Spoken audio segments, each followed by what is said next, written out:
दोस्तों, इस समय हम जंतर मंतर पर मौजूद हैं और यहाँ पे जो धरना प्रदर्शन हुआ है, जो जैसे जो 22 प्रतिज्ञा ली गई, उसी के ऊपर कुछ लोगों ने टिप्पणियां की हैं कि सर काटने धमकी दिए हैं बाबा लोग। उसी पे बात करते हैं सर से। सर, क्या कहना चाहते हैं आप?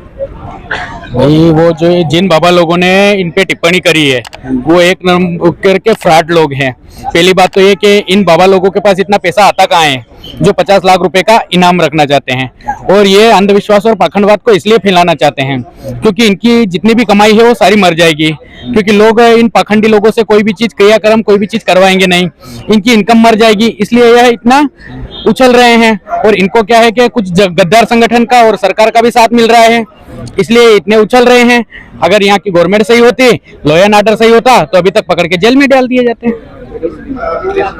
मतलब अभी तक उनके ऊपर कोई कार्रवाई नहीं हुई? अभी तक उनके ऊपर कोई कार्रवाई नहीं है, खुले घूम रहे हैं। यही तो लोकतंत्र है हमारे यहाँ पे। और जो बीजेपी सरकार है वो लोकतंत्र को मानती नहीं है। ये सिर्फ विदेश में भी जाते हैं तो वहाँ पे बुद्ध की मूर्ति देते हैं और बोलते हैं हम बुद्धा के देश से आए हैं, वहाँ की भिक्षा मांग के लाते हैं, ये अडानी अंबानी खा जाते हैं। वहाँ पे जाके बोलते हैं भारत देश बहुत गरीब है, बुद्ध का जन्म भारत में हुआ था, आप वहाँ के कुछ गरीब लोगों के लिए दीजिए, वहाँ से करोड़ों अरबों की फंडिंग आती है, ये लोग खा जाते हैं। लेकिन विदेशों में तो इनका डंका बज रहा है, इंडिया का डंका बज रहा है मोदी जी की वजह से। किसने बोल दिया आपको? ये खाली इनके चैनल बता रहे हैं कि मोदी जी का डंका बज रहा है। कौन सा काम मोदी जी ने इकोनॉमिक्स के हिसाब से किया है, आप बता दो। मुझे तो कुछ नहीं लगता है।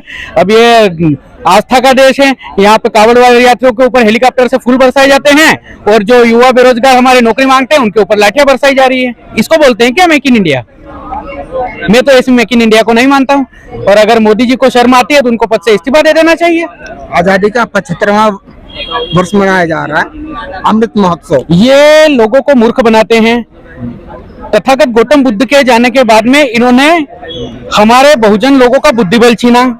इन्होंने वर्ण व्यवस्था बनाई। जो इनके मनु महाराज थे, जिनके नाम से आज प्रोडक्ट बिक रहे हैं पतंजलि के, उन्हीं का नाम, जो मनु महाराज था उसी का नाम पतंजलि था।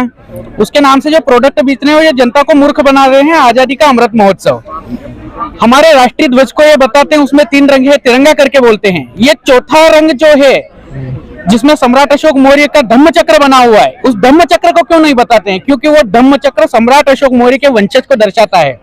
अगर भारत के लोगों को यह बात मालूम पड़ गई कि हम सम्राट अशोक मौर्य के वंशज हैं, तो ये भारत पूरा बुद्धमय हो जाएगा। इसलिए जो चौथा रंग है वो ये कभी भी नहीं दर्शाते हैं। ये लोगों की भी मानसिकता बन गई है कि तिरंगे में सिर्फ 3 कलर होते हैं, क्योंकि ये इनकी जो तार्किक बुद्धि थी वो तार्किक बुद्धि खत्म हो गई है। और वो लोग, उन लोगों का बोलना है कि बस मान लो, जानो मत, हम जो मान लो वो मान लो। इसलिए लोगों की क्या तार्किक बुद्धि खत्म हो गई है।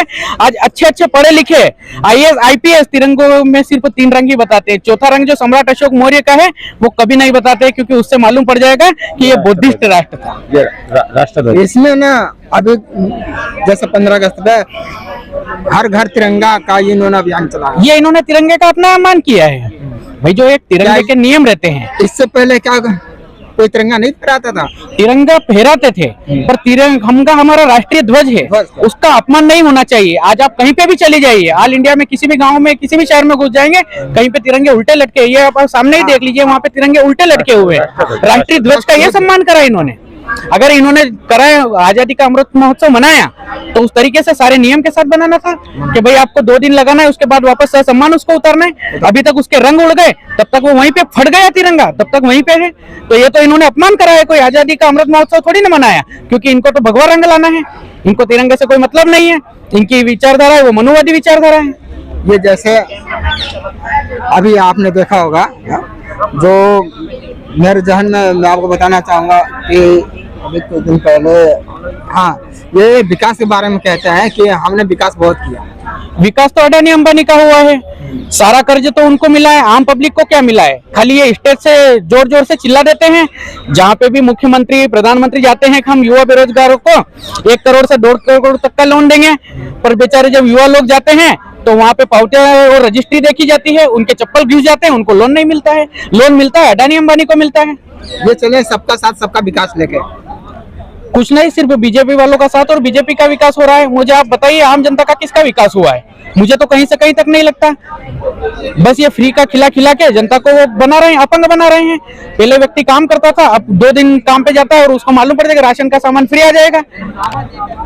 तो बेरोजगारी भी तो है, बेरोजगारी भी तो देश में है। बेरोजगारी है, पर बेरोजगारी के ऊपर ये बात कहाँ करते हैं? जब बेरोजगारी की बात करते हैं तो ये गाय को आगे लेके आते हैं, जब बेरोजगारी की बात करते हैं ये राष्ट्रहित को आगे लेके आते हैं। भाई भारत की सेना इतनी मजबूत है, एक परिंदा उधर से उड़ के इधर नहीं आ सकता। यहाँ पे RDX लाके बम ब्लास्ट करवा के चुनाव जीते जाते हैं राष्ट्रहित के नाम के।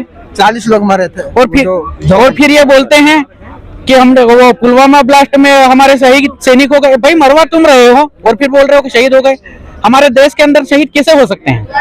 भाई जब तुम बताते हो कि संयुक्त राष्ट्र संघ में हमारा देश टॉप 10 के नंबर 3 में आता है, भारत का मीडिया बताता है, आज तक वाले बताते हैं, जब टॉप 10 के नंबर 3 में बताते हैं तो फिर वो इतना RDX कैसे आ गया? सारी इनकी प्लानिंग थी। ये क्या है, जनता को आपस में झगड़वा करके बस वोट लेने की राजनीति है इनकी, इसके अलावा और कुछ नहीं। जैसे मैं तो अरविंद केजरीवाल जी का बोलता हूँ, उनकी गंदगी बाहर आ गई। हमारे जो मंत्री थे राजेंद्र पाल जी गौतम साहब, उन्हें बाबा साहब अम्बेडकर की 22 प्रतिज्ञाएं दोहराई, उन्होंने उनका इस्तीफा मांग लिया क्योंकि वो बनिया है। जो अरविंद केजरीवाल है वो बनिया है, वो सिर्फ लोगों के वोट लेना जानता है, इसलिए उसने बाबा साहब और भगत सिंह का फोटो इसलिए लगाया ताकि ये बहुजन समाज के लोग उसको वोट देते रहे। और एक तरीके से अच्छा भी हुआ कि उसकी जो उनके अंदर की जो गंदगी थी, उसका जो वास्तविक चेहरा था वो सामने आ गया। मंत्री जी से जैसे ही इस्तीफा मांगा तो वो उसका जो वास्तविक चेहरा था वो सामने आ गया कि ये बाबा साहब का हितैषी नहीं है। जब बाबा साहब की 22 प्रतिज्ञाओं को मानने के लिए तैयार नहीं है तो ये बाबा साहब का हो ही नहीं सकता। और अच्छा हुआ लोगों ने इस्तीफे देने चालू कर दिए। जैसे आपने देखा होगा अभी कुछ दिन पहले जो एक तरफ गांधी जी का और गणेश जी का और माता लक्ष्मी जी का फोटो मांगे नोटों पे। इन काल्पनिक चीजों की देने की क्या जरूरत है?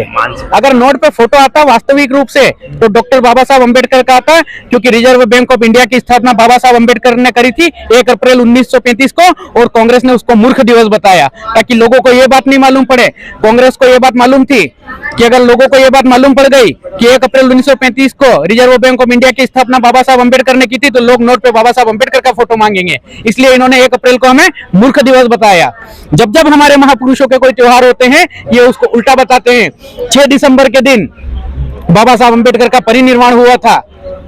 6 दिसंबर के दिन कांग्रेस ने की सरकार थी, उन्होंने बाबरी मस्जिद का ढांचा तोड़वाया और उसको काला दिवस और पूरे भारतवर्ष में धारा 144 लगा देते हैं हर साल कि ताकि बाबा साहब अम्बेडकर के नाम से ये लोग इकट्ठा ना हो, क्योंकि इनको मालूम है कि डॉक्टर अम्बेडकर एक महामानव थे। इनके नाम से जब भी लोग इकट्ठे होंगे तो इनमें एक ऊर्जा का प्रचार होगा और लोग शिक्षित होंगे, इसलिए ये क्या है कि बाबा साहब अम्बेडकर को आगे लाना नहीं चाहते।